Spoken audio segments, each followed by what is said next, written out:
This happened approximately 10 years ago, around 2015 to 2016. I was living with someone at the time who worked an opposite schedule as me. He worked graveyard shift and I worked during the day. So when I was getting up and getting ready to leave for work, he was just coming home. On the nights during the week, I obviously would be at home by myself. And one night during the week, I was feeling especially lonely and my favorite toy unfortunately broke and died. So I decided to drive downtown to the 24-hour adult store to buy another one. The town I live in is a mid-sized suburban town filled with mostly residential areas. The main downtown area was essentially one small area on the way to the freeway, and my apartment was 10 minutes away. I pulled into the parking lot behind the adult store. The parking lot was dark and had multiple entries all around that led to the bars and restaurants as well as the store. After parking my car, I walked towards the entrance of the store, which was on the street, and to do so, I had to walk towards the driveway that I came in to park. And upon walking to the entrance, I noticed a man standing by himself smoking a cigarette. It was 1 a.m. and not normal to just see only one person standing by themselves there, though I figured he was one of the patrons from one of the bars on the block taking a cigarette break. And as I walked passing him, he says, "Hi," to which I responded with a very quiet hi, but didn't make eye contact with him. And upon passing him, I had a better look at his appearance. He had a shaved head, wore a long white t-shirt with shorts hanging past his knees, and he had a pair of sneakers accompanied with some tube socks that covered his shins. This is not unusual to see in my town, but I was more concerned that he was sitting by himself and instantly took an interest in me as I walked past him. After passing him and continuing to walk to the store, I saw out of the corner of my eye the man proceeding to follow behind me. When I say follow, I don't mean he coincidentally was walking behind me. He immediately followed right behind me as soon as I passed him, making a point to maintain the same walking speed. I did not know this man's intentions, but a man by himself that late at night is a recipe for trouble. And as I looked down the dark and empty street, I weighed out my options of where to go. Initially, I thought, keep walking so he doesn't know that you're going to the adult store. But since it was 1 a.m. and there was no one on the street, I thought that to be probably more dangerous. Then I thought, just go in one of the bars. But then I thought that would give him an easier introduction to approach me. So then I realized my best bet was to continue into the store where I knew it was well lit and people could see me. I proceeded to shop for what I came there for, and the man entered the store behind me but hung out at the front of the store so as not to look like he was following me around. He wasn't even pretending to shop. He literally just sat at the front waiting. And as I was shopping, I heard the man make sort of a s sound, to which I ignored. And he wasn't getting the message, and he continued to make this S sound as I continued to shop without noticing. And eventually I walked up to the cashier, who was completely oblivious to what was going on, and I tried to whisper to the cashier, "Do you know what that man, or does he work here?" The cashier asked me to repeat what I was saying, and asked again, but still spoke in a quiet voice. Not understanding my attempt to be discreet, the cashier responded, "I can't hear you, say it again." At this point, I felt like my cover was blown, so in a more normal tone, I told the cashier the man in front followed me from outside and won't leave me alone. I explained my car was parked in the lot behind the store and I didn't feel comfortable going to my car, and the cashier said okay. The cash wrap area was an enclosed square-shaped counter to maintain distance between the staff and the customers. The cashier walked to the front by where the man was, and from behind the counter told the man to leave. He then came up and reassured me that he told the man to go away, though the man did not, in fact, go away. He continued to stay there. Given that I didn't want him to follow me to my car, I stayed in the store and pretended that I was still shopping, even though I had already found what I came for. I would occasionally glance at the front to see if the man was still there, and he was. And I kept going up to the cashier explaining that the man hadn't left, so he went back up to the front to talk to him. I heard the cashier say, "All right, enough already, leave the store." And while he was doing this, I went to the far back end of the store to remain out of sight. and by the time I circled back to the cashier, I noticed the man was no longer there. The cashier said that he repeatedly and more assertively told the man to leave. He said the man claimed that he didn't understand English. The cashier then pulled a baton that he kept under the counter for protection and held it over his head and asked the man, "Do you understand this?" To which the man finally left the store. I made my purchase but was still worried about walking to my car even though I was parked in one of the first spaces near the driveway entrance. The cashier pointed at a small TV behind him that had 4 angles of CCTV footage, and he assured me that the man was gone and told me to come back into the store if I saw him again. He also said he would watch as I walked to my car. Even though I would have felt more comfortable if he had walked me to my car, I understood that he was by himself and couldn't leave the store unattended with customers. And after making my purchase, I walked to my car, and I always have my keys ready when walking to my car, so I promptly pressed unlock on my car remote, got in, placed my bag of purchases on the passenger seat, and proceeded to start the car. Once my car turned on, I took off the emergency brake, put the car in reverse, and while putting on my seatbelt, I looked in my side view mirror to back out. It was at this point that I saw that same man in the mirror, full-on speed walking right toward my driver's side door. You see, I was driving in a Accord at the time, and that model automatically locks the doors when you take the car out of park, and as soon as I saw him, I hit the gas and violently pulled out of the parking space. I pulled out so fast that it startled him, stopping him dead in his tracks, and he was now standing right next to my driver's side door as I continued to pull out. I gave him the most serious, dead stare I could because I know most predators feed off the fear of their victims. The stare must have worked. As soon as he saw me pulling out while staring at him, he turned his head back toward the driveway entrance and proceeded to walk back to where he had been standing. He had a look of defeat on his face. My face, however, was overcome with relief. I pulled out of the parking lot and took myself back home. And I felt a bit ashamed for being out so late by myself, and I did tell my boyfriend about the incident when he came home at 6 a.m. He also agreed that going out that late alone wasn't the smartest decision, and I'm no longer with that person, but I still live in the same town, though I never leave my home for anything past 9 o'clock anymore. While the town I live in isn't the most dangerous, there are still enough crimes that occur here that it's also not considered the safest.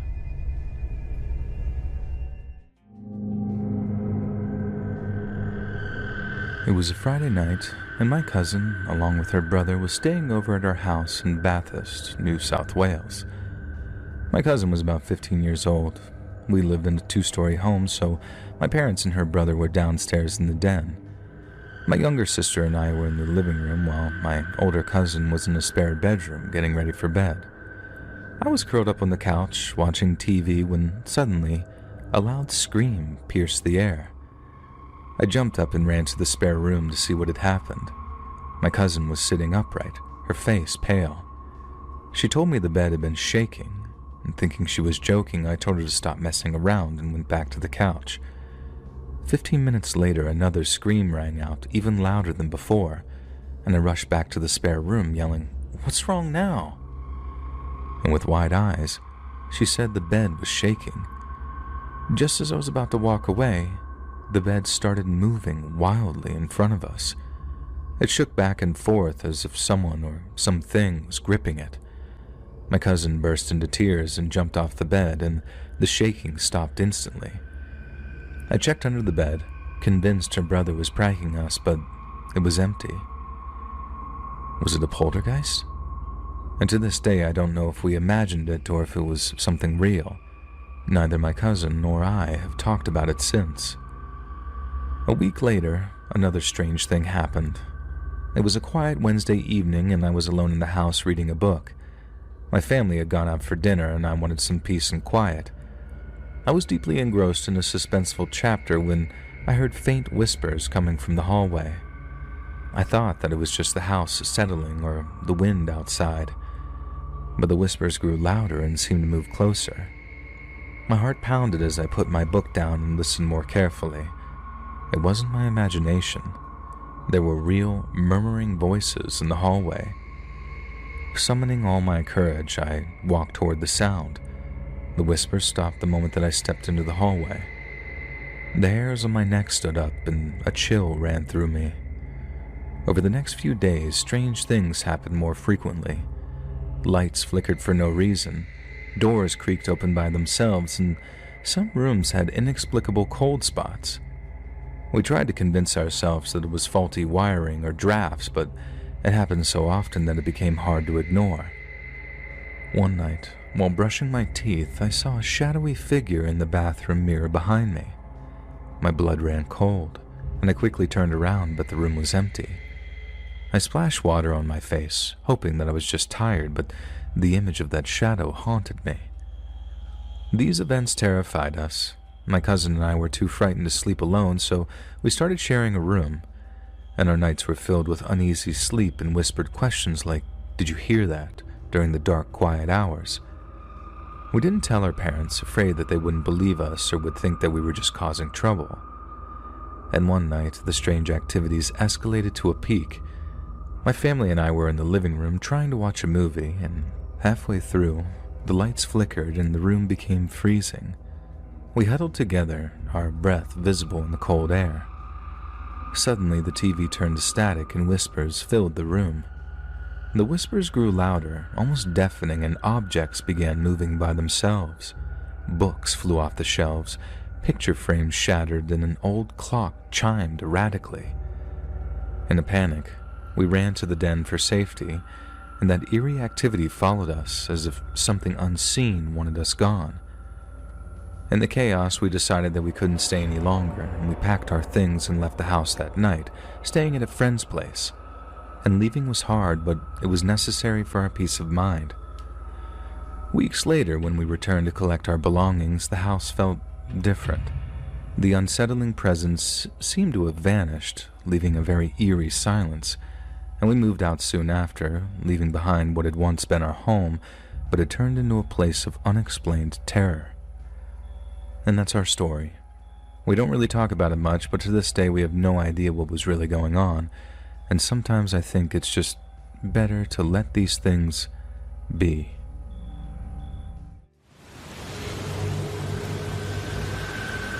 The farmhouse always smelled of cinnamon and pine during the holidays.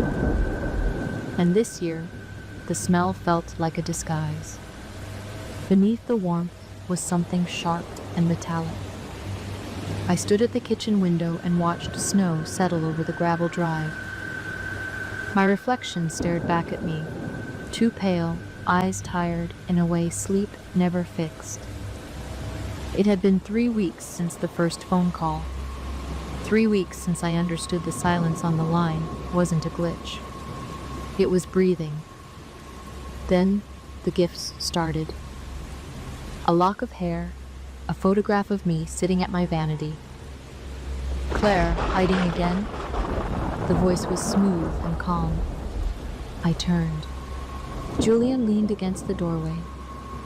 My distant cousin, a city architect who arrived a week ago to reconnect with family. He always looked sharp, always smelled cold and metallic. My parents loved him. He listened patiently to my father's stories about the land. "Just needed a minute," I said, forcing a smile. "Don't take too long. Everyone's asking for you." His eyes dropped, paused. "That dress, it's bold." I had chosen it to remind myself I was still me. A deep emerald silk dress, cut close, flowing softly at the hem. The back dipped low, held by thin gold chains like jewelry. It was beautiful, but under his stare I felt exposed, like something bright meant to be watched. "It's just a dress," I said, moving past him toward the living room. By 10, the house was loud with laughter and glasses clinking. I felt trapped. Every shadow made my heart jump. I needed space. I slipped upstairs and locked myself in the old bathroom at the end of the hall. I leaned against the door and breathed. The tiled room was cool and quiet. I washed my wrists, careful not to wet the silk. When I looked up, the mirror felt wrong. The air was heavy. My breath showed white. The window was cracked open. I crossed the room to close it and stopped. A small brown package sat on the tub's marble edge. My stomach dropped. Slowly, I untied the string. Inside was a silver locket. Mine. The one I lost in the creek years ago. I opened it. My grandmother's picture was scratched away. In its place was a hand-drawn map of the farmhouse. A red X marked the bathroom. I turned, scanning the room. The door was locked. The mirror fogged as steam rose and words appeared on the glass, written from the other side. "Claire, you're glowing." A knock hit the door. "Clara, it's Julian. Your mother wants you for the toast." "I'll be there," I said, barely breathing. "You sound cold," he said softly. "That dress is very thin." I waited until his footsteps faded. My hands shook as I grabbed the locket. It had always been Julian. When the house finally slept, I took a flashlight and went to the attic. Julian spent hours up there. I searched his bag. Nothing. Then I saw the loose floorboard near the chimney. I lifted it. Inside was a camera and a black notebook. It was filled with memory. Dates, notes, watching, gifts.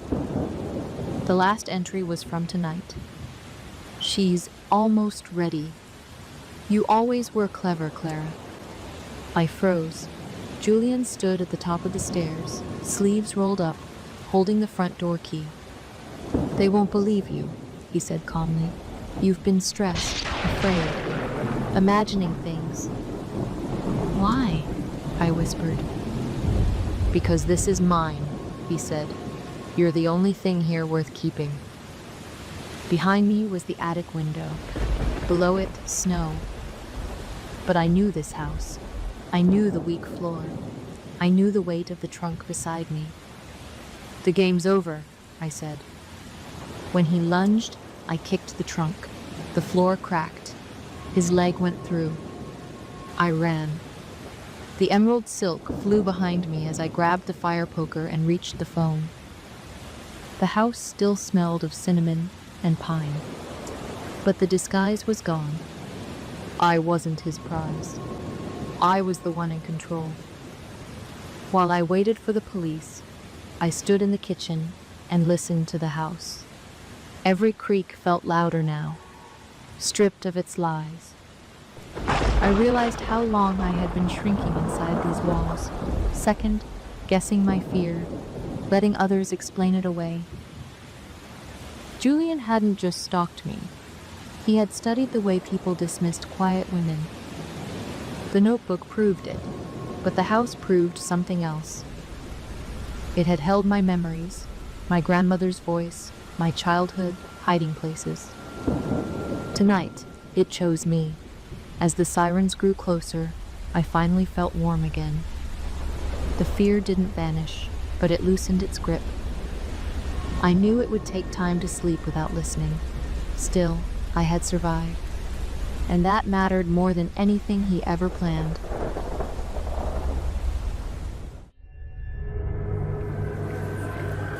When I was 16, I worked part-time at a grocery store. Wasn't the best job, but I needed the money. However, my manager was a nightmare. He had a reputation for being a creepy and unpleasant person. He would always hit on attractive women who came into the store, making them uncomfortable. But that wasn't the worst part. He would make me do tasks that were no part of my job, like cleaning the store's dark and dingy basement. I'd hear strange noises and see shadows moving around me. I just felt like I was being watched. One particular arduous evening, I found myself once again tasked with the thankless job of cleaning the basement. As I made my way down the creaky stairs, I couldn't help but feel a sense of frustration and resentment building within me. With each step, I muttered under my breath, "I'm a cashier, not a janitor.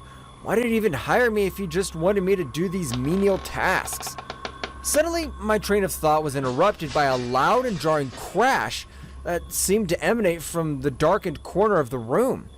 My eyes were drawn to a large closet or pantry that was tightly shut, and the sound originated from within this mysterious chamber. My legs were trembling as I approached the closet, broom in hand, ready to defend myself against whatever was lurking inside. The door appeared to be locked, but as I drew nearer, I caught a whiff of foul odor, as if something had been rotting inside for weeks. The stench was nauseating, and I had to cover my nose with my sleeve to avoid gagging. Despite my fear, curiosity got the better of me, and I slowly reached out to turn the door handle, wondering what horrors awaited me inside. As I stood in front of the closet, I remembered a trick I had learned about opening locks using a pin. I decided to give it a try and inserted the pin into the lock. After a few attempts, I heard the creepy sound of the lock clicking open. I felt a mix of excitement and nervousness as I slowly pushed the closet door open, revealing a dark, musty space filled with large and dirty boxes. The stench emanating from the boxes made my nose wrinkle in disgust, and a chill ran down my spine as I realized that something sinister lurked in the shadows. The boxes seemed to be pulsing with otherworldly energy, and I could feel the weight of some unknown malevolence bearing down on me. As I continued to stare at them, a sense of foreboding washed over me, causing me to feel paralyzed with fear and unsure of what was inside.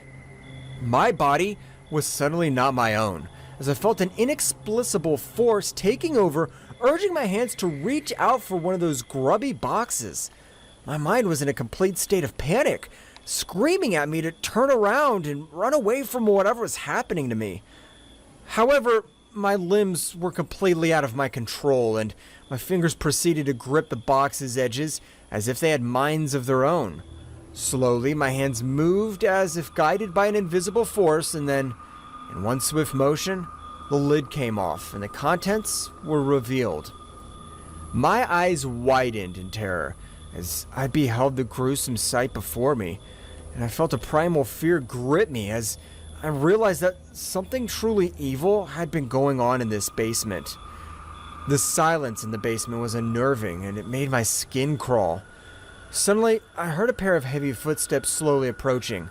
Panic set in, and I immediately closed the boxes and hurriedly locked the closet. I grabbed the broom and started to clean the floor, hoping to make it look like I wasn't hiding anything. My mind was filled with horror, and as the basement door creaked open, I saw a shadowy figure entering the room. It was the manager, but he seemed different. His eyes were dark, and his face was twisted in a menacing grin. He asked me how long it would take me to clean because he had more work for me, his voice laced with malice. My heart was pounding in my chest, and I nervously said it would take 10 minutes. He stared at me for a few seconds, and then left without saying anything.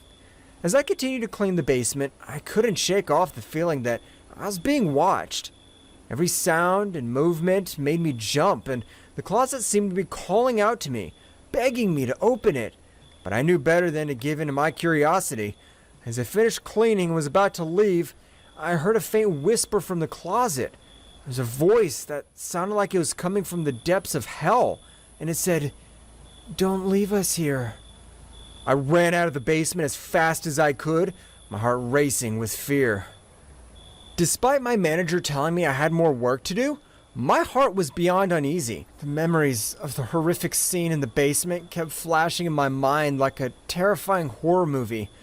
I couldn't bring myself to trust him anymore, and in a state of panic, I grabbed my belongings and ran out of the grocery store as quickly as possible. Every step I took felt like I was being chased by something sinister, and the thought of what I had witnessed made me shudder in fear. I recognized the woman's rotting hand. She had entered the store a few days ago, and I remembered how the manager was trying to make a move on her. However, I never imagined he would take things to such an extreme. The manager seemed like an embodiment of evil, someone who could surpass even the devil himself. The number of boxes inside the closet made me shudder from the mere thought. How many more such gruesome horrors had he committed?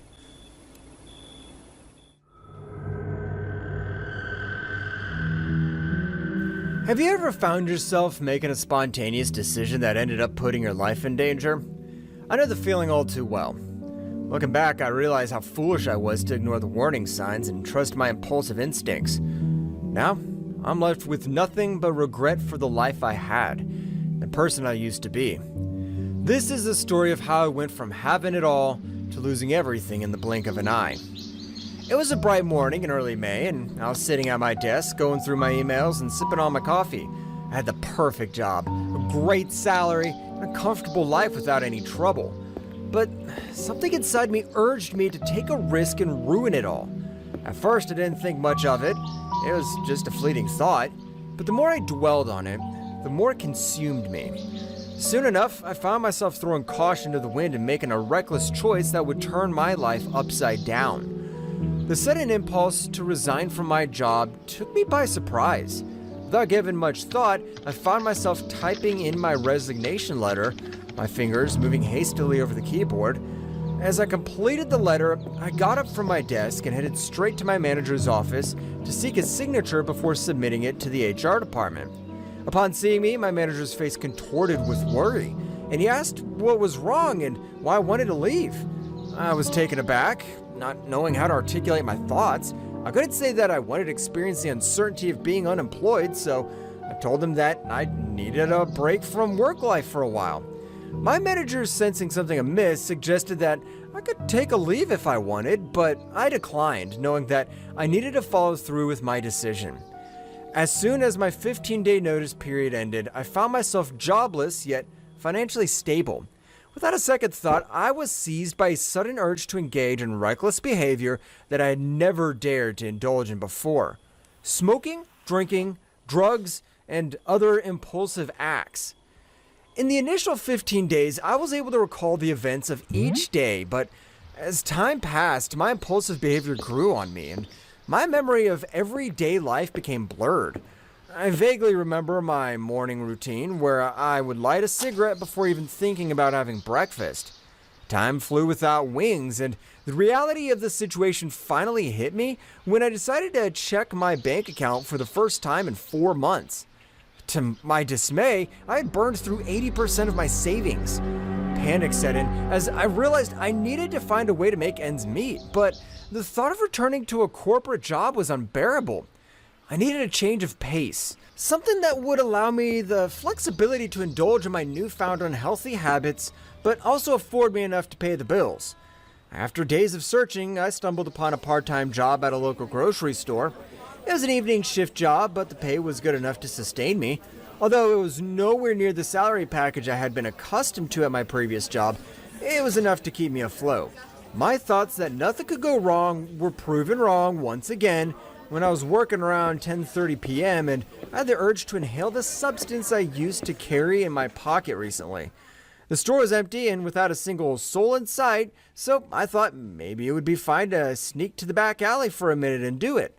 As I entered the dark alley beside the store and had just begun to do what I came here for, one of the regular customers who was quite friendly with the manager saw me. I halted what I was doing as her green eyes scanned what I had in my hand before she looked up. I panicked as our eyes met, and as she was about to turn, I knew she had full intention of telling this to my manager to get me fired. This job was quite comfortable since there was barely anything to do, and I didn't want to lose it at any cost, so I immediately rushed to her, put my hand over her mouth, and pulled her into the alley. "Please don't say anything," I begged as she tried to get out of my grip, but was too weak to do so. She continued to struggle and kick me to get away. Her muffled voice could be heard if anyone was to pass by, so I tightened my hold over her mouth. Believe me, I only wanted to make her pass out, but I don't know if I held her too tightly or closed her nose or mouth for too long. But before I knew it, she fell lifeless in my arms. And the timing couldn't be more wrong when I heard a gasp from behind me and turned to see the store manager. He immediately ran inside and called 911 on me. Without much choice, I left the woman in that alley and ran. Every rash decision, every wrong choice that I had made for the past few months slowly rushed into my mind, haunting me like a horror story. I ran and ran, and I don't know where I ended up, but it seemed like a secluded area. Slowed down as I walked on the road with a hazy mind, unable to think what to do next, when I suddenly felt something hit me. I don't remember much after that, but someone kept asking me to hold on as I felt darkness in front of my eyes. Even in those moments, as my consciousness drifted off, all I could think about was that whoever that person was, they were going to have me arrested.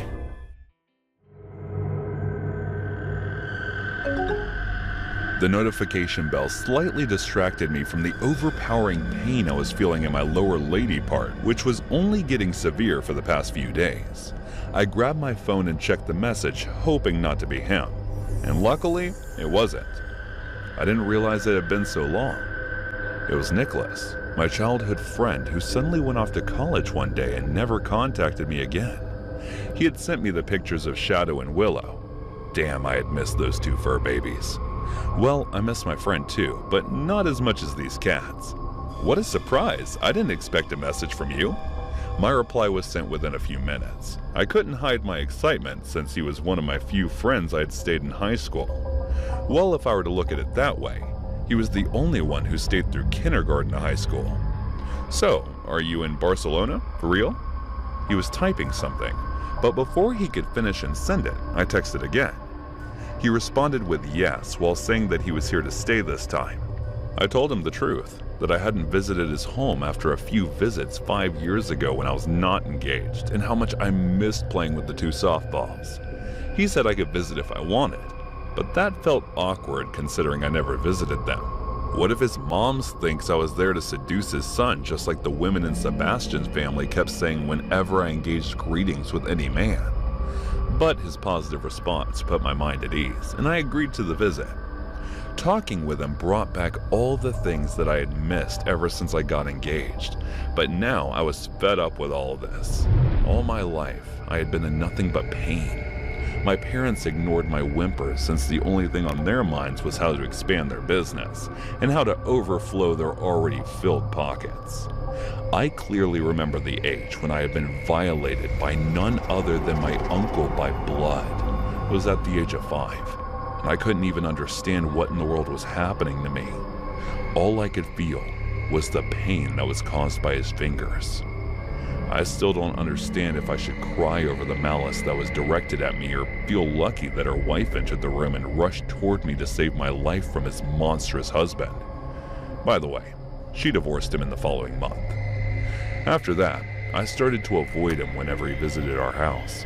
And even though I couldn't understand why my mother asked me to keep my mouth shut when I told her about this, now I know the real reason.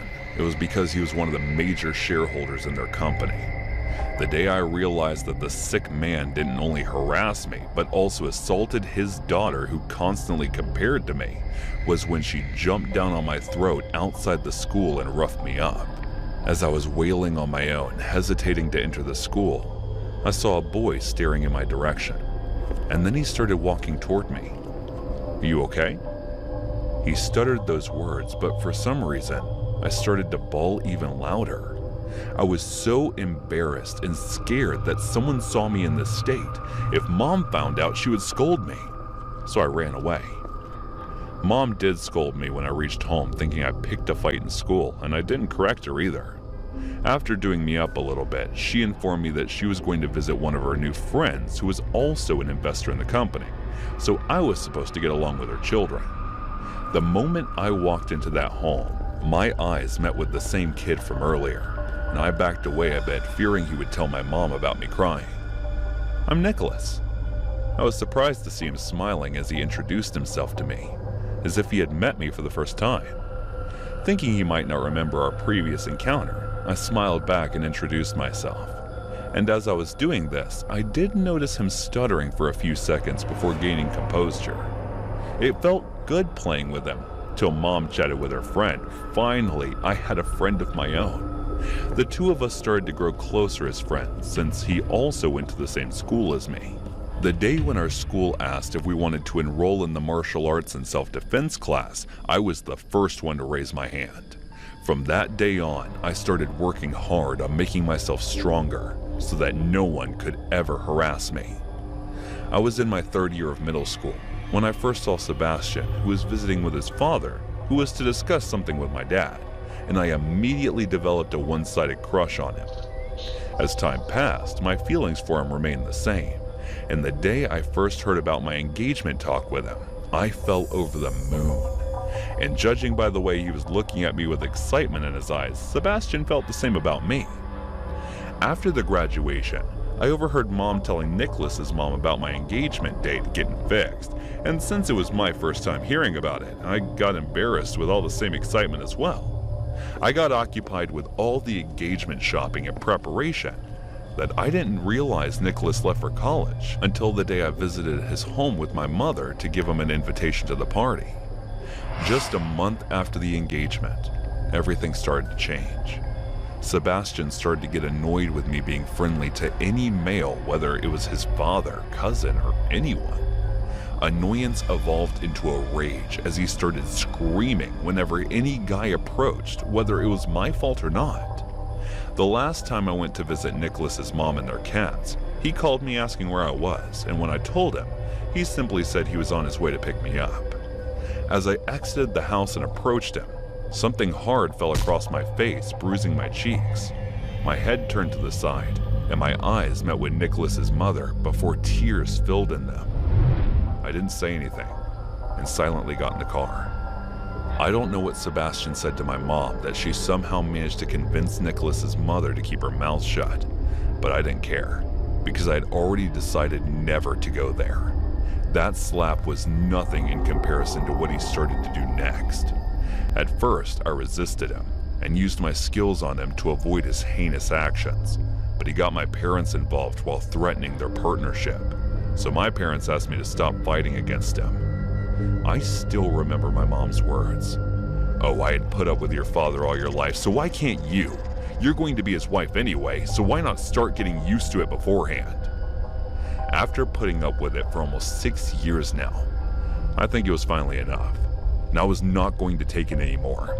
I had been almost a month now since my so-called fiancé Sebastian made his forceful attempt at lovemaking, yet again, and even though I did break his nose, I couldn't save myself from the pain that followed when he broke the wine bottle on that sensitive part between my legs. I couldn't handle the pain and started to lose consciousness. But over the last few years of dealing with such behaviors of his, I had learned to fight that. As he was turning away from me while leaving me in such a state, I grabbed another wine bottle, limped toward him, and broke it on his head, which immediately made him lose consciousness. I took a deep sigh, all the while resisting the feeling of numbness taking over my brain and dragging myself out to his apartment, only to collapse while going down the stairs. I was taken to the emergency room by some residents of that apartment building and got immediate treatment. The wounds were not enough to cut the part too deep, but still, the bleeding wasn't stopping for about an hour or so, and when it finally did, the doctors stitched them. After getting discharged from the hospital, I locked myself in the room, refusing to see any of my parents or Sebastian.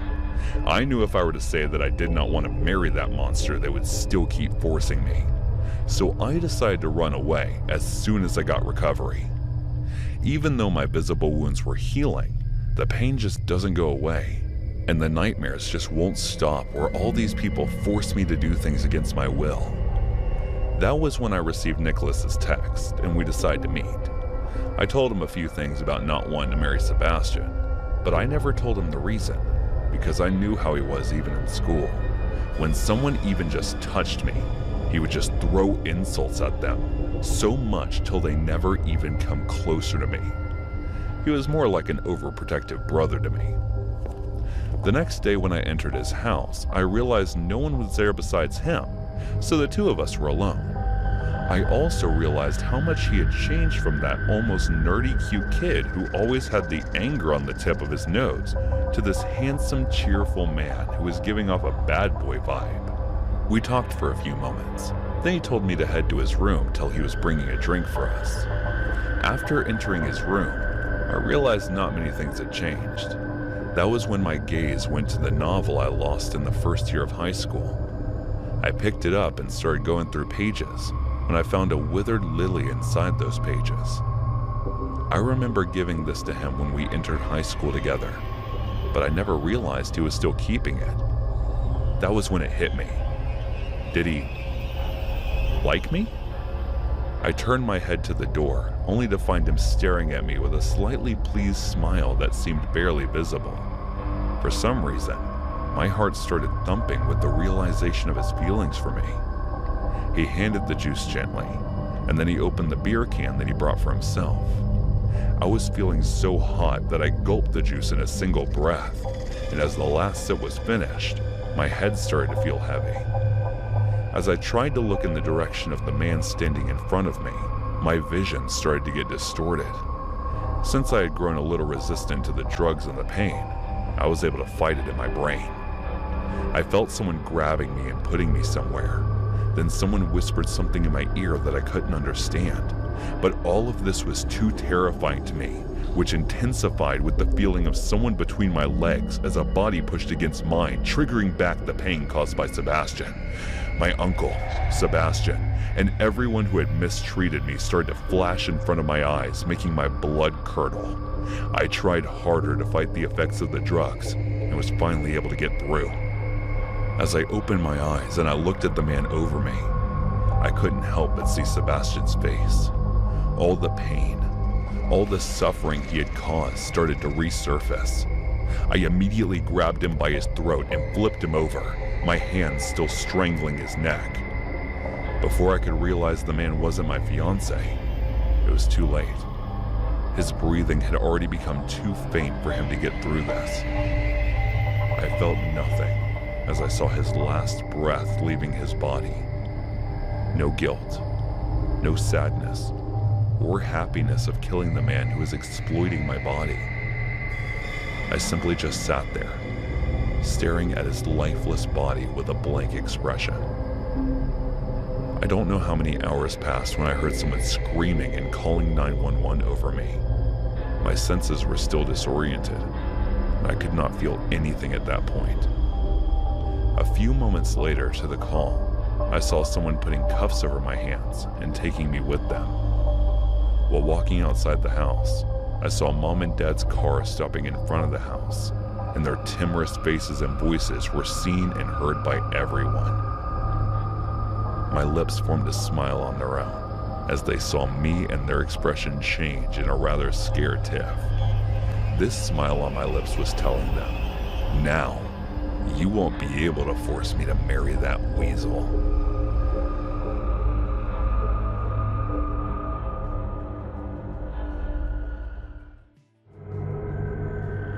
You know what? Hating Monday is one thing, but being terrified of it is another. Every Sunday evening as it departed from us and Monday approached slowly, my little brother used to get so frightened as if the weekday itself would do something to him. Whenever I asked him about it, his face would just go pale and he would start shaking like a leaf. Thinking he might be getting bullied in school, I asked his teachers and classmates about it, but they all denied witnessing anything of the sort. I thought maybe he is overreacting, and it must be because he doesn't want to go to school like everyone else. Until one day, when I finally understood why he was acting the way he did. My name is Bree Stevia. My parents kicked me out of their home 4 years ago when I turned 21. I would not go into detail about why they did that. Anyway, I somehow managed to survive, but my little brother Mason, who was 7 at the time, rebelled. A week after I got this new apartment in Cheap, I found my brother sleeping outside my apartment door and brought him in. I took him back after spending 2 days with him, but my parents refused to take him in, saying that before leaving, he injured our mom. I had no other choice but to take him with me. It was hard at first to take care of 2 of us, but eventually it got easier because Mason tried to help me in every way he could. Our parents did not stop giving him an allowance and school fees, so it was easier for me to take care of him even more.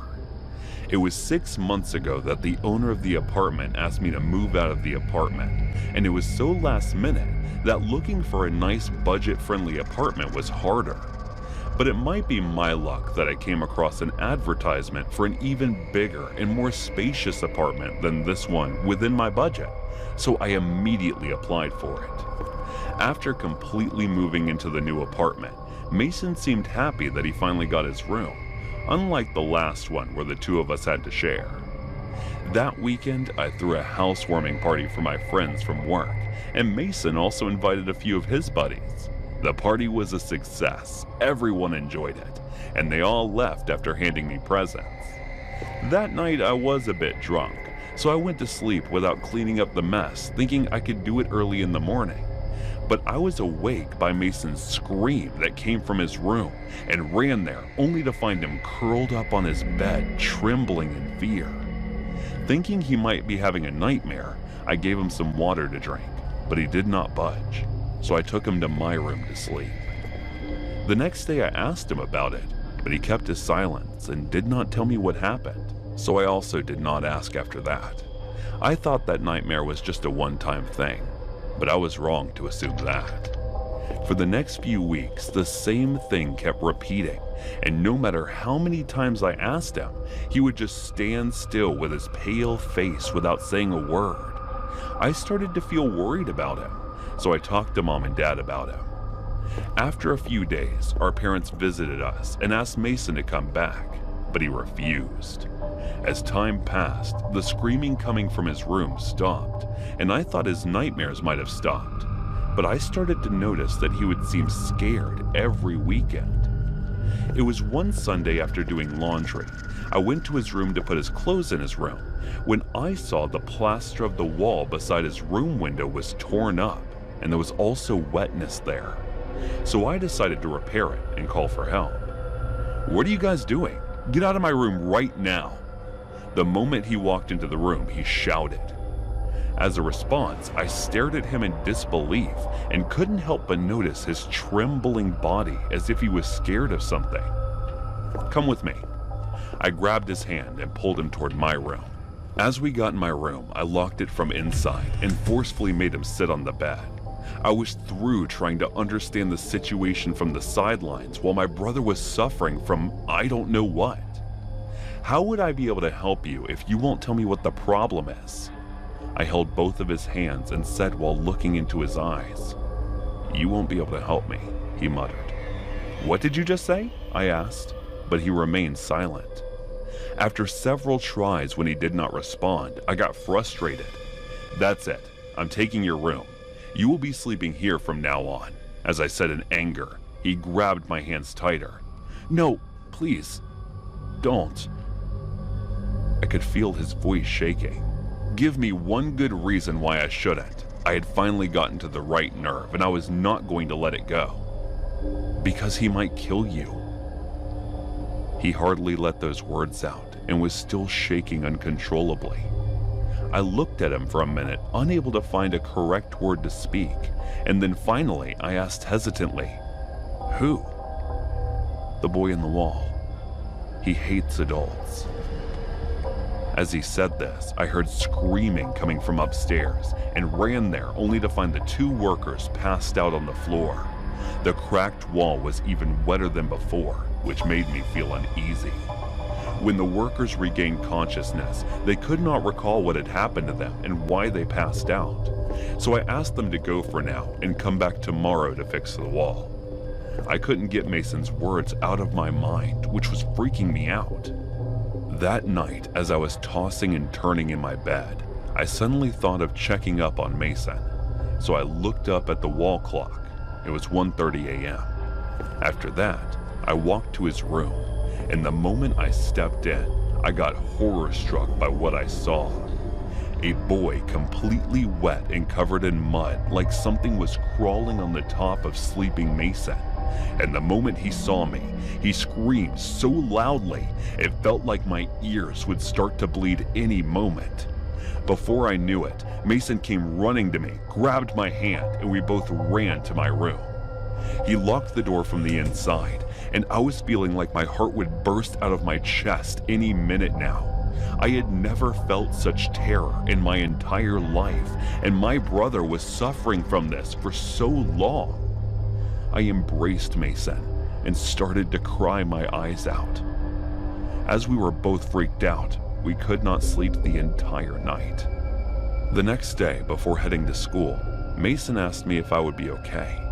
And even though I was terrified as hell, I told him not to worry. When the workers came in, I went to the room with them and asked them to break the wall and check if there was something there. For some reason, I was having a very bad feeling about this, and I was right. As they were breaking it, a half-rotten body of a boy was found. I called 911 with trembling hands, and for some reason, I couldn't help but think that the boy's eyes were fixated on me. The cops came and started asking me questions. Leaving out the ghost part, I told them everything about how I wanted to fix the leaking and cracked up wall when we found the body. Within a few days, we moved out of the place, and this time we checked and asked around before moving into the new place. I knew how traumatized Mason might have been, so without saying anything, I started taking him to therapy. A few weeks later, we got the news that they found out who the boy was and how he did end up in the wall. His name was Christian, and he lived with his alcoholic stepfather after his mother's death. They were the previous tenants of the house. Neighbors had heard the crying voices of the boy coming from the apartment many times until one Monday, when the stepfather came in and even more drunk than ever and started beating the child. The voices stopped coming from the apartment after that night, and his stepfather also abandoned the place without even paying the due rent. "So you think he was the one who killed him?" Mason looked at me and asked. I couldn't answer, even though I figured he got this right, and continued driving him to the session that we both needed.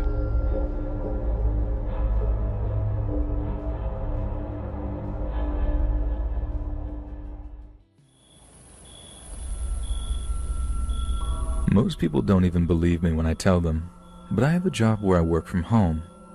People in my area mostly work with cars or in the medical industry. There aren't many jobs where I live.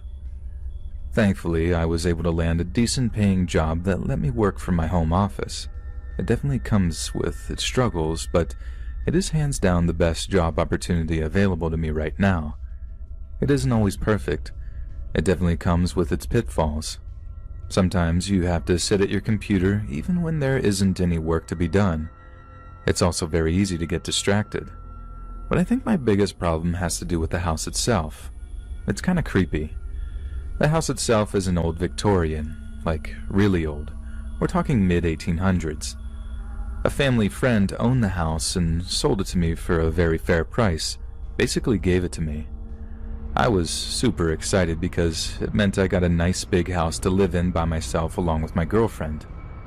I'm a natural loner and I don't really care for social interaction, so I had a nice big house all to myself and girlfriend and job where I work from home with very minimal social interaction with other people. That was basically my ideal life. But the house's age meant that it was going to be scary at times. And I don't mean with ghosts or anything like that, but sometimes I hear the house settling in or making noises that I can't explain. I've actually had quite a few instances where I'll be sitting down and doing some work and then out of nowhere, I hear a noise that I just can't rationalize. I go exploring throughout the house only to find that nothing has changed.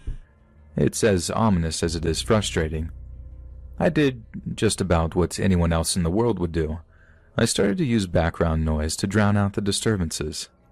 First, I tried those quiet instrumentals on YouTube. You know, the ones that last 5 hours and they're supposed to put you at ease or something. It didn't really work for me because I couldn't get my computer to be loud enough to drown out all the noises. It was also not very good at keeping my attention. There was one week where my work was really slow and there wasn't a whole lot to do. I still had to sit at my computer though. There was an understanding that I was allowed to basically do anything I wanted as long as I was available to my coworkers if something came through that needed to be done. I didn't quite know what to do with this time and just started watching documentaries on YouTube. It was actually pretty fun. I learned a lot. And so that next week, when things started picking up again, I just instinctively turned on a documentary. I wouldn't be able to have all of my focus on it, but it was a lot better than having some ambient noise. It actually helped distract me from the sounds of the house. I guess I just didn't have enough mental focused energy to notice any of the other sounds going on around me, if that makes any sense. Well, it had been about 2 weeks of me watching documentaries while I worked. Everything seemed to be good, until one Friday morning. I started work at 8, and this must have been around 10. I was sitting at my office chair working while I listened to a documentary about certain conspiracy theories, when all of a sudden, I heard an abrupt banging noise coming from upstairs. Like I had said, I hadn't been distracted by any noises for a while by this point, so the fact that I noticed this noise meant that it was probably serious. My fight or flight kicked in. You might laugh at me, but when I work, I keep a knife next to me. I ran upstairs with the knife and looked around for any suspicious noises. The banging had stopped, and I didn't know where it had come from. I knew what section of the house that I heard it from, but there didn't seem to be anything out of place. I stood there for a few moments, and then I heard it again. It happened right on the other side of my door. I immediately braced myself for there to be some kind of animal or something trying to get in. I didn't really know what to expect. I opened my door to see that the screen door had not been properly closed. My girlfriend didn't close it all the way when she left for work that morning. It was also pretty windy that day, so it was just going back and forth, causing a banging noise when the wind got bad. This was kind of a breaking point for me. I didn't want to live my life in constant paranoia and fear of some kind of attacker coming into my home. We live in a safe area. There's never been a serious threat. And I have run around my house with a knife way too many times now. I honestly felt kind of stupid, so I made a decision. I was no longer going to assume that someone was breaking in if and when I heard a sound. I put the knife in my dresser in my bedroom and decided that I was going to just be in to work while I was working, except for my documentary, of course. So there I was the next week. It happened on a Wednesday. I was sitting in my office doing exactly what I had set out to do. I was working, ignoring the noises and listening to a documentary. I remembered the exact part of the documentary I was on when I heard it. The sound was the loudest sound I had heard in the house up to that point. At first, I reassured myself that it was nothing and that I need to fight against this paranoia. The sound continued, and I couldn't take my mind off of it. After about 5 minutes of listening to what sounded like rummaging and walking, I went upstairs to check. Bear in mind, I didn't have any weapon on me, and I was expecting some kind of reasonable explanation. When I got to my kitchen, I saw that the front door was wide open. The cabinets were all open, and there was a strange man rummaging through my stuff. I didn't notice until after the fact, but he had been eating something. I remember screaming at him. I don't remember what I said, but it was something to the effect of, "What are you doing in my house?" obviously. And then he just ran off. Didn't say a single word. He took a loaf of bread with him, but I don't think he took anything else, other than what I had eaten before I came upstairs. I reasoned with myself that he must have been some sort of homeless man or something. I don't know why else he would steal a loaf of bread from a very ordinary-looking house. And this was the worst thing that could have happened. On some instinctual level, it had proved all of my worst fears right.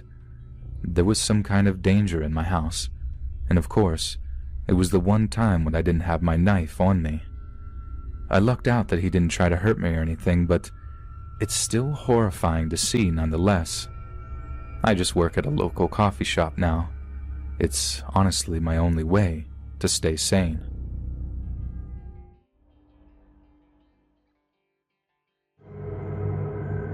When the event I'm about to share happened, I was 20 years old. And I'm sharing it because I know I'm not the only guy who has gone through it. I also know that as a guy, these types of experiences can leave one feeling confused, embarrassed, or worse. Now, my mother used to be a manager at a henhouse grocery store in the city where I was born and raised. When a job opening became available in the deli, she offered the position to me, so I took it. And I was working with 3 other people, one of which I became fast friends with.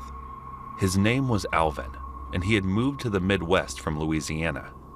I forgot exactly what he said had happened, but the gist of it was that he had gotten into some trouble back home, and his mom asked Alvin's brother if he could come and stay with him. When I met Alvin's older brother, I was excited to find out that he worked as a sheriff's deputy in the county I lived in. I had planned to become a police officer myself once I turned 21, so having Alvin's older brother as a sort of mentor made it seem all the more possible. One night, I heard the honk of a car horn in front of my home. Peeking out the window, I recognized the car to be Alvin's brother's unmarked sheriff's vehicle. It was only 1 minute from the grocery store and 5 minutes from his house, so it didn't seem all that out of place. But I was a bit confused as to why he stopped by so late. To be honest, I was kind of hoping he would invite me for a ride-along, which is where a civilian rides shotgun with an on-duty police officer to learn more about what law enforcement does. When I got to the car, he told me to hop in, so I was up. I asked Alvin went to some rave out in the country somewhere, and I'm worried about him, so I want to go get him, he answered. I just wanted to swing by and ask if he wanted to ride along and help me search for the location. Yeah, sure. I said it was so long. I can't really remember how long we drove around, but where my mother and I lived was already on the edge of the city, so getting to the rural parts wouldn't have taken that long. However, he did drive a way out, and the darkness swallowed everything that was illuminated by the car's headlights. I had attended many raves in my teens, so I do remember finding it odd that a rave would be held in the rural area we were in. Then at some point, Alvin's brother said, "You know I love you, right?" Now, I was far from an innocent kid growing up, so I was immediately suspicious of this off-the-wall question, whatever it was. "Yeah, bro, you're a good friend," I answered, emphasizing the words bro and friend. "Nah, you don't get it," he replied, in a way that sounded frustrated. "I'm in love with you." He continued emphasizing the words in love. This isn't good. A voice screamed in my head. I sort of glanced at his service weapon on his head pod to the corner of my eye and thought, this is really bad. Then I noticed the car began to slow down, and I looked over at Alvin's brother, who was staring at me, the car now moving at a crawl. "Look," he began, "I'll take care of you. I got a lot of money, so I can buy you a car or house, whatever you want. Just let me have you." This time, the voice in my head wouldn't stop screaming. My heart was pounding, and sweat began to slowly drip down my face. I'm not like that, bro," I tried to explain. "You know, I have a permanent girlfriend. I'm not like that." Now the car wasn't moving, and though it was inky dark around us, light from the car's instrument panel only glowed a little, and I was able to see the scowl on his face. "Well, it seems the rave may have already shut down," he said after what seemed like an hour of sitting in the middle of a dark rural road in awkward silence. He then pulled a U-turn and began heading back in the direction we had just come. And thank God. I finally arrived home after maybe a 45-minute drive of silence and awkwardness. As we pulled up in front of my house, I went to open the door and get out, but felt his hand grab my forearm. "If you tell anyone about this, just remember." He trailed off as if thinking twice about what he was about to say. And then he let my arm go, and I got out of his car. I shut the door and never turned to look back. I just wanted to get inside my house as fast as I could and lock the door. I never saw or heard from Alvin's brother again after that, and I'm glad. This happened back in 1989, and the story involves my stepdad, dad, biological dad, Donald Duck, and my sister, Sis. The person who exacted the revenge has passed now, so it should be safe to relate. And this is a revenge story that would warrant prison time, I believe. I was living outside the country when it happened, so my sister relayed all this information to me about a year after, and we recently got together and went over the events again. So my biological parents married when they were very young, and Donald Duck was still in law school. The marriage lasted long enough to produce 2 children. They didn't waste time in those days. My sister, who was 14 months, my elder, and myself. They were divorced before I was born. And Donald was a serial cheater, a pathological liar, and a total asshole. He still is at least a liar and an AR. He's in his mid-70s now, so maybe not doing much cheating anymore, but the fact that he is still working as a lawyer, I think has indicated that he was never a good one, and he doesn't have enough to retire. I've looked at reviews on him online, and it's funny to see that most reviewers say that he is not only a terrible lawyer, but a horrible person. When Sis was 22, she was a single mother, and my nephew, her son, was around 3. Her company transferred her to another state, and she discovered that Donald Duck lived in a town near her new work location, and thought that he might be able to help her get out of bearings in a new place. For a short time when we were teenagers, we had some sporadic involvements in our lives after moving to a neighboring city. It was mostly him trying to impress us with how cool and rich he thought we should think he was. So though it has been a few years since she had seen him, it was not like they were strangers. In any case, Donald Duck agreed to let Sis move into his apartment with him, his girlfriend at the time, of course, many years his junior, and her 9-month-old child, not Donald's, until she was able to find her place. He also offered to allow her to keep her belongings in his storage unit. Says took him up on his offer. Never did Donald Duck make any reference to being paid for the use of the storage unit or paying for utilities at the apartment. Says stayed for 3 months and did her best to get out as quickly as she could.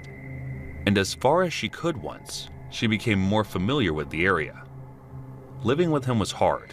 Did I mention he was an asshole? And her young son would find his pregnant lady porno mags around the apartment. This is pre-internet. Mr. Duck's young girlfriend was able to help with babysitting, something Sis paid her for. Eventually, she got her apartment.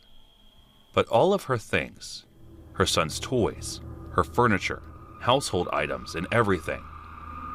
But her bed was still in the storage unit. So she called him to figure out how she could get her things back.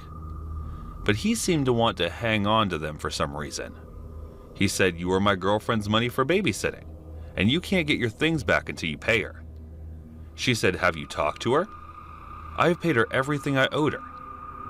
He put down the phone and talked to his girlfriend, and she confirmed that she had been paid. And then he said, "Well, you owe 1/3 of the utilities for the time you were here." She reminded them that he had never said anything about that. So he got a little heated, and she was feeling desperate and angry. She then shouted an accusation of something he did to her when she was very young, which is a different story. And he responded, "Have you ever told anyone that?" "No," she said. "If you ever do, I will break your neck," he said. And the conversation ended there. She had given up and thought she would never see her things again. When about 20 minutes later, she got a call from an acquaintance who had gone on 1 or 2 dates with Donald before she met my sister.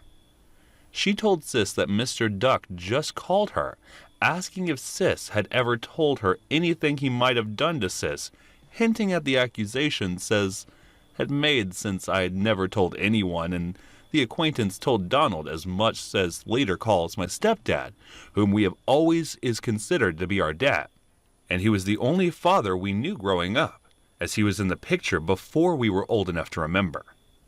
He married my mom when I was an infant, and my sister a toddler, and they were together for many years until my mom's death.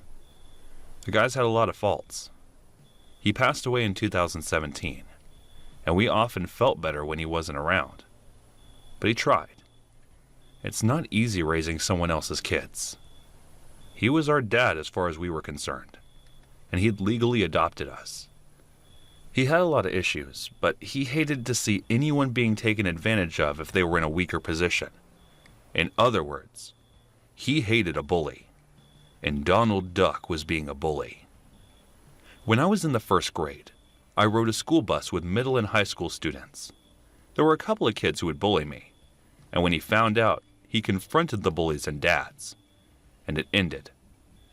Another time, I was in 3rd grade and driving somewhere with him in his pickup around town, and he saw two young teenagers destroying a bicycle that he assumed they had stolen.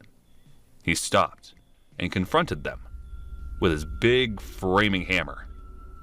Years later, he broke my mom out of a mental institution by threatening the director or some doctor, I'm not sure, with that same hammer. Yes, we were a fun family. Anyway, when Sis called him explaining that Donald Duck was holding all of her possessions hostage, she didn't know what to do.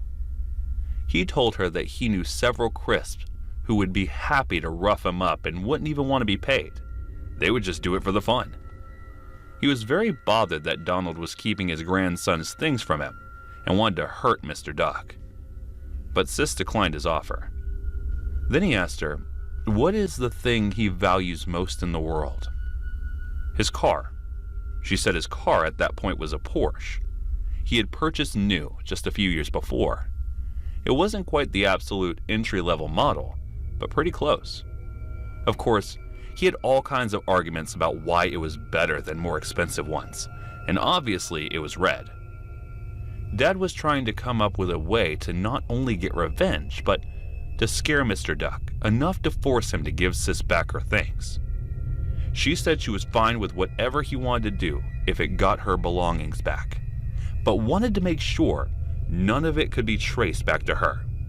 So nothing happened until about a month later, and Donald Duck called Sis out of the blue as if nothing had happened and asked, hey, when would you like to come get your things? How about this Saturday? He had some change of heart that is unexplained to this day. So she said, sure. She didn't trust him, so she didn't want to go alone. She was able to get a male friend to go with her, and she got a U-Haul, picked up her stuff, and got out. That very same evening, she tried several times to call Dad to let him know that she got her things back, and all was well. No need for any drastic measures.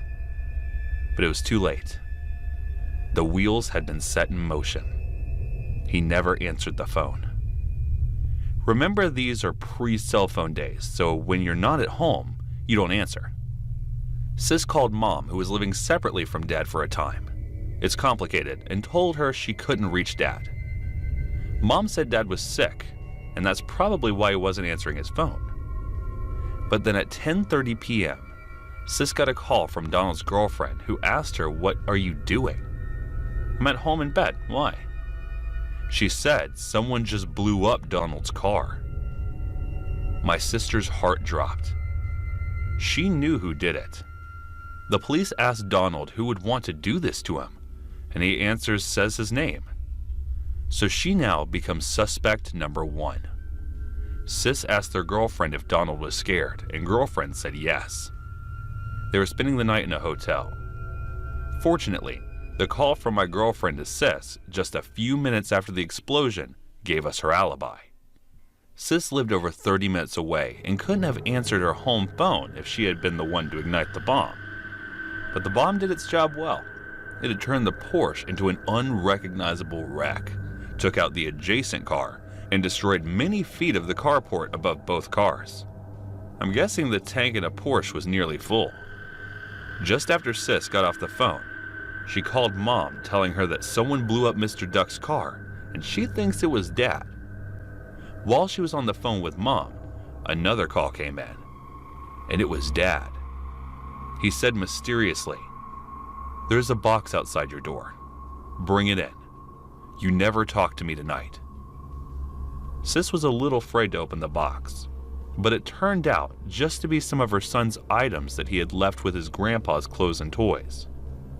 Months later at Christmas, Sis asked Dad about it and he confessed. Turned out he was very sick physically when he pulled that stunt. Sis was touched that he would go through so much effort and risk jail time for her, all while being ill. She asked him if he was scared of driving back, and he said yes, and that every headlight behind him he took to be a cop until he reached the state line. Sis found out from their girlfriend that the cop said the job was very amateur. Certainly not the work of a professional, but hey, it did the job. That Todd said he had asked a coworker who was once a member of the after-mentioned Crisps about how to make a car bomb, and she instructed him. He always did love blowing things up. When I was 13, we bonded over crumpling up the old colored sparklers into powder. I don't think they make the colored ones anymore, but they burned hotter, and we funneled the powder into the spent CO2 cart used, and making bombs powerful enough to blow up those old metal milk cans that hold a few gallons. We did this for the 4th of July. Anyway, Sis said it was some sort of Molotov cocktail stuffed in the tailpipe, but I'm not sure how that would work. My idea of a Molotov cocktail is a 750 milliliter size bottle, like a wine bottle or a fifth of booze, which would not fit into the tailpipe of a 4-cylinder Porsche. I'm guessing the diameter is no more than 2 inches? Not big enough to fit such a bottle. Maybe he used a similar bottle, or simply a smaller container of some kind, filled with something very ignitable. I truly regret not discussing it with him. But we weren't close since I left home. If you didn't need him, he had a hard time having a relationship with you. Plus, I was married to a woman for many years who kept me from my parents and siblings, so I don't have better details.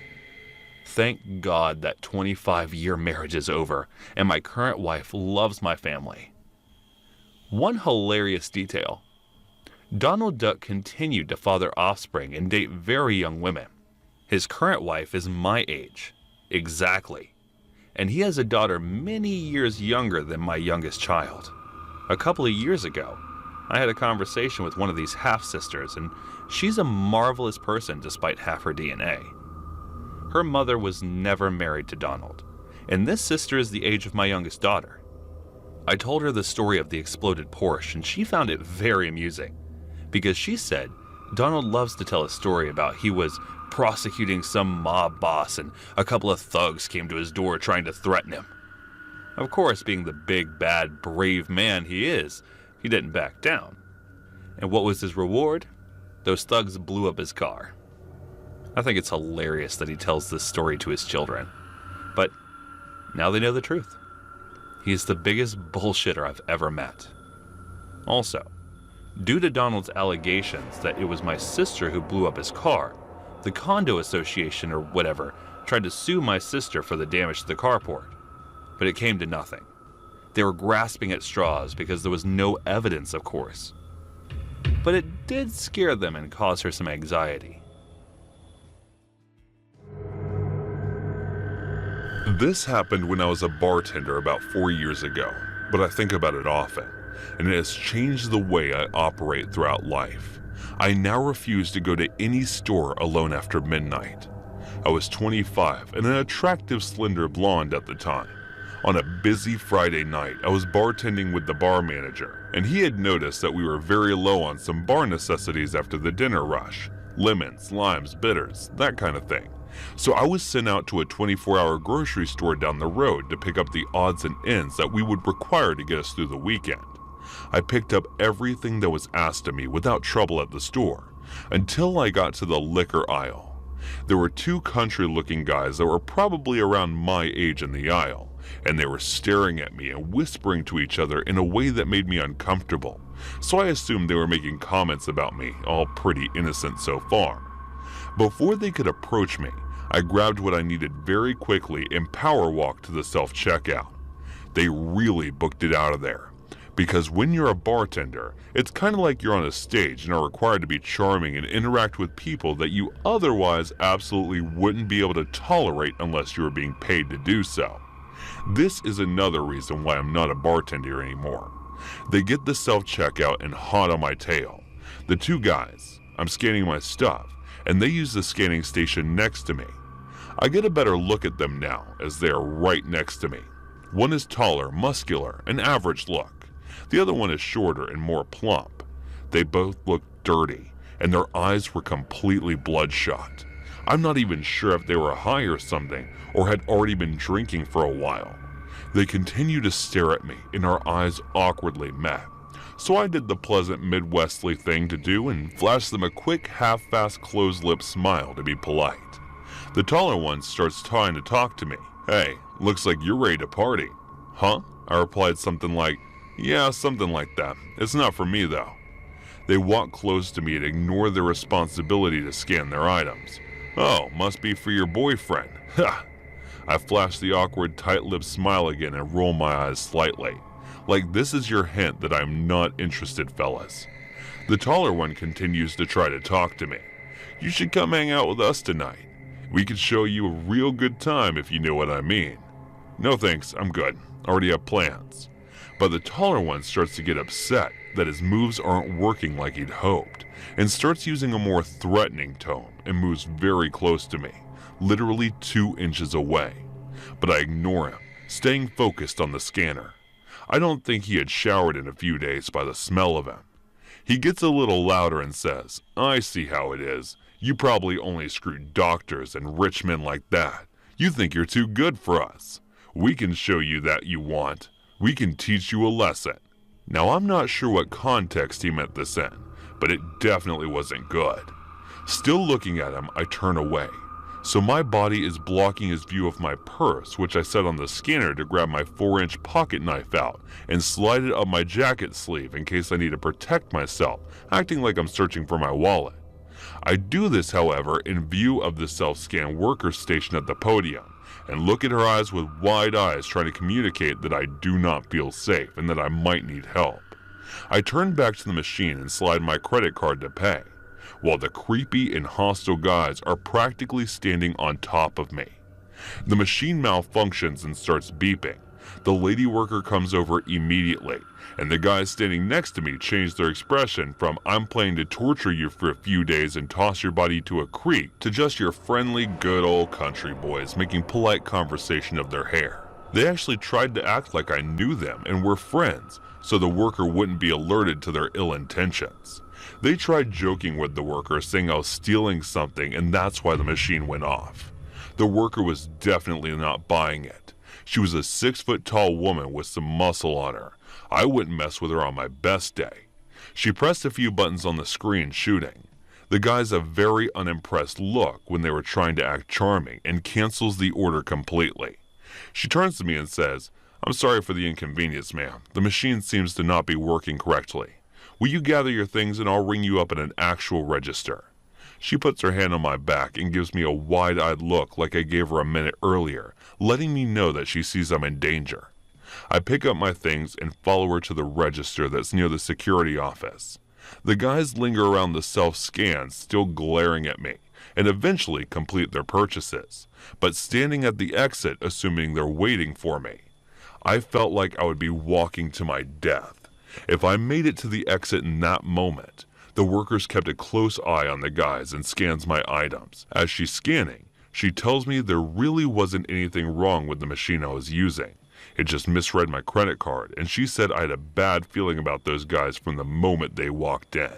And when I saw them getting aggressive toward you, I already ranked security to be ready to walk you to the parking lot and make sure you left safely when you're ready to leave. When I saw you take that knife out and put it in your sleeve, getting ready to protect yourself.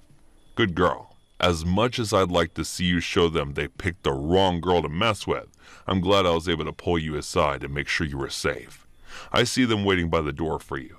I'll just keep pressing buttons on the screen and act like I'm having trouble with your order until they give up and go outside. Our security officer and I are both going to escort you to your vehicle when you leave. I thought to myself, this woman seriously deserves a raise. I thanked her over and over again and told her what they said to me, and I was getting afraid because I don't know what these guys are capable of. As I'm talking to her, my bar manager calls me to see what's taking so long. I explain what's happening, and he was obviously very concerned and ready to come up there himself and kick some ass. A sweet sentiment indeed. By the time I hung up, the guys had given up and walked out to the parking lot. The worker said to give it another few minutes because she had a feeling they may still be in there waiting for me to walk out and see which vehicle was mine so they could follow me. My instant thought was no way they have to be gone by now. But I was wrong. The worker and security guard escorted me out, and it was after midnight, so you can imagine how empty the lot was. Toward the back of the lot, there sat an old big pickup truck running with the lights on pointing towards the store. It was a huge parking lot, and it wouldn't have made sense for them to initially park like that, so I'm assuming they moved the truck to sit that way, so that they had a full view of when I exited the store and got to my vehicle. It was like being stalked by hungry lions. When I unlocked my car and they saw that me, the worker, and the guard were looking directly at them and that I wasn't getting in my car until we watched them leave, they then peeled out of the parking lot. I mean, they seriously did a burnout to establish that they were pissed and trying to intimidate us. Our poor creeps didn't get their way. I thanked the worker and the guard over and over again, as I'm certain that they had just saved my life, or at least saved me from having to live with whatever those guys were planning to do with me. I did write a long letter to the store manager and their corporate location, describing how their employees protected me and how grateful I was. I really hope that earned her a promotion bonus raise or something. She didn't know me at all and was ready to protect me, which really isn't her job, but she did it anyway. Needless to say, I do not go late night shopping by myself anymore, and never will again. The Adam and Eve store in London, I became the manager in the very first store that was established there. There were a lot of people that were coming into the store, and then there were things that they would buy that might not look good to certain people but are actually ordinary. This is what happened outside the store one night. The shop usually has different employees in the night, but this time, due to some reason, I was to be in the shop for the night shift, and I was there just standing and waiting as the customers get what they want, and I would build them up and send them on their way with a little bit of judgment thrown along the way, just out of the human nature, not that I really cared about it. So it's the Monday night, and we don't usually get many customers on a Monday, so I was just hanging around the shop without much to do, and just pressing myself through the door, looking across at the Chinese place and thinking of ordering some Chinese food for myself. I had no idea what time it was. It must have been too late, and I was waiting for my order to arrive. It had been around 30 minutes, and even though it was just a few feet away from the doorstep, I wondered why they were late. Around 30 minutes late. I asked them, and they said that there had been an accident in the kitchen, and that is why the order was a bit late. And then they put the order on the house, and I didn't have to pay for it. I took the free meal and pulled my chair by the door and started watching outside the door. It was a dull day, and there was just enough entertainment on the streets of London for us to have while eating our Chinese food. I looked outside, and there was a bit of fuss gathering around in the middle of the street. And then just minutes in, a fight breaks out, and these two tall guys are hitting each other with their bare fists. It looked really painful, and people were trying to get away from each other, but they were just at it, angry and wild. Then one of the guys picked up the chair from the Chinese place and threw it over the other guy, and then I thought of closing the door before they get into the shop I was working in. Blood was oozing out of their face, and they were throwing fists and calling each other out, and you could literally hear the sound of their bare fists hitting them in the face. And then, after a few moments, one of the guys threw the chair again, and this time, the other guy, he ducked and saved himself. But the chair came flying and hit the door of the shop, and it broke. And next thing you know, these guys entered my shop, and their fight was not ready to stop. And everyone was now too scared to break their fight. Even I was scared of getting between them. So after 2 failed attempts of trying to stop the fight, I got out of the shop. To me, that was the only logical decision I could have made in the moment, followed by another, which was calling the police. They were going at each other, beating each other with everything or anything they could find. They were using everything they could find in the store and destroying it in the process. I was hoping that they would stop, but there was no way anyone was risking getting in between that. And then, in all their rage, one of the guys picked up the straps for bondage and used it, and wrapped it over another guy and started choking him wildly, and he was very aggressive in doing that. The other guy was down and helpless and was gasping for air, trying to find something to hold as he was getting strangled hard by the other guy, and I was just worried about the damage that they were causing in their scuffle. And then the guy who was getting strangled got hold of a glass-shaped dildo, and with it power, ran it through the face of the other guy, and he fell and turned over. And as he did, the guy took the now broken glass dildo and then stabbed it right in the heart of the man, and killed him as the blood drained out of his heart, and our store was now the place of crime. The police did came, but they were 30 minutes late. The store was closed for next 1 month, and it took a month more to clean up the place and get it ready. The most interesting thing about it was the newspaper headlines. They all said, "Death by Dildo," as their headlines.